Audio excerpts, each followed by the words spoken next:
m'appelle Ata. Je suis DJ, je mixe depuis 2 ans maintenant. J'ai commencé d'abord le mix avec les soirées La Kidnapping et La Bordelica qui sont organisées par Sophie Morello à Paris. Et j'ai continué après à balancer la musique que j'aimais, toutes mes pépites, que ce soit à Paris, à Bruxelles. J'ai un peu bougé, là je reviens d'Ouganda pour le festival Nigué Nigué. Je m'appelle Liam Oren et je suis danseur chorégraphe basé à Marseille. Je viens du Canada, mais ça fait 10 ans que je suis en Europe et en France depuis 8 ans. Et puis depuis quelques années, j'ai une pratique dans la création chorégraphique et j'ai la chance de pouvoir produire des pièces et dans des endroits comme dans des théâtres d'habitude. Mais dernièrement et ici précisément dans des lieux plus performatifs, voire atypiques, comme une boîte.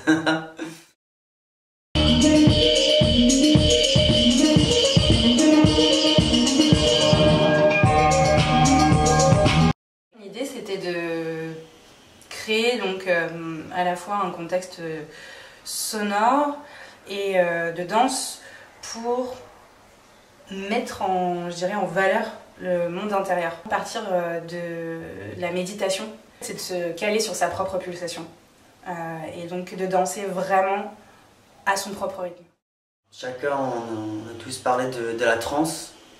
Déjà, je pense que dans la pratique de Ata, elle s'y intéresse énormément. Et moi, mon travail, je m'intéresse beaucoup autour de comment on peut rendre le corps hypnotique pour le voir autrement.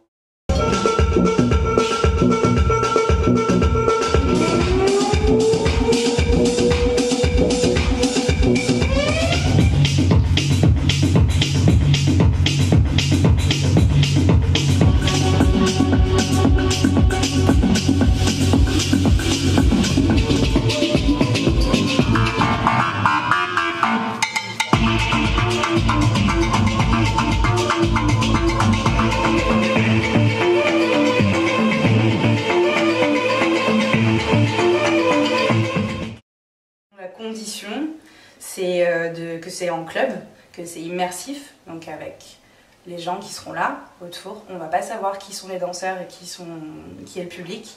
Et donc tout l'intérêt en fait, voilà, c'est de trouver une musique, une continuité dans la musique et dans la danse pour qu'on rentre dans cette méditation profonde et donc dans la transe en fait.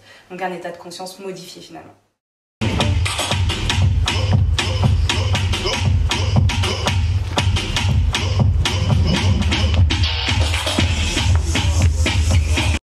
Mon rapport à la danse, il est ancien parce que je viens d'une famille de musiciens qui a toujours travaillé en collaboration avec la danse contemporaine.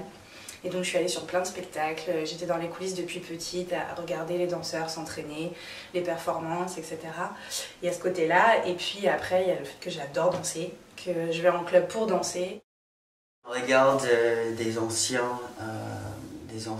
traditions de trance, c'est tout le temps lié au rythme. Il y a une sorte de pulsation incessante. Donc j'essaie de vraiment canaliser cette énergie à partir d'une écoute très intériorisée et de voir comment à partir de cette pulsation ça peut grandir et faire émerger une sorte de transcendance.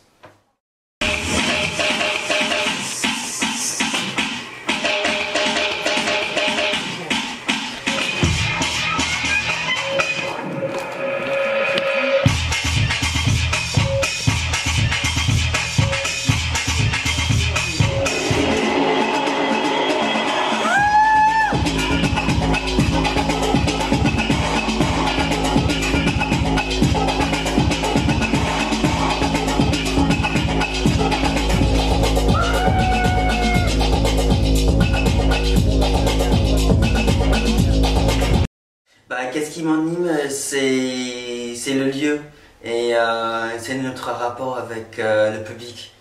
Je trouve que dans notre société, voilà, on est toujours face à un écran, que ce soit un portable, un ordinateur, puis même dans nos relations, on est vraiment dans des transactions assez binaires. Donc voilà, dans mon travail, je me questionne de comment on peut ouvrir les sphères du corps pour que on n'est plus dans ce rapport-là, mais quelque chose qui nous englobe. Et donc là, dans ce projet, voilà, il va y avoir une réelle ambiguïté entre qui est performeur, qui est public. Et ce qui m'anime, c'est vraiment voilà, d'ouvrir le sphère de la performance pour qu'il y ait un réel échange et ouais, une autre fluidité.